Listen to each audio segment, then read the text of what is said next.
So ngayon, good morning mga idol. Magluto tayo ng nilagang baboy mga idol. So dito na po ako sa gising ko lang. Ayan. Lalagyan ko yung nilagang baboy ko ng gabi. Ayan. Ay baka masira man to. Hindi ako masiraan ng ulo. So ayan mga idol, ito po yung nilaga natin mga idol. Ayan. Nagkulo-kulo na. Grabe. Ang sarap yan mamaya mga idol. Ay, ansay gihulat nato. Ibutang na nato niya tong kanaka. Kung tawagin to bisol sa sa Zamboanga. Sa Bisaya kanaka.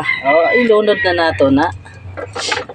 Guys, nahirapan tayo sa kalisod sa pwesto natin kung saan na lang natin ipapatong yung ating niluluto or so ayan, kalami ba ay murag ikaw. Lagay na natin yung pampasarap, parang ikaw dagdag sarap.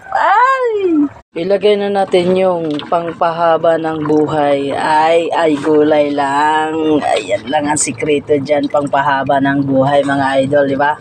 Kumain lang kayo ng gulay, hahaba na yung buhay. Charot. Yung hindi pa nakapalo sa akin, papaluin mo na ako at papaluin na rin kita. Sisilipin na natin ng idol. Kung hindi pa nakapalo sa akin paluin mo na ako at ipalo din kita. Ay, saan banda? Kalami ba? Uy, baliktaro na to, bi.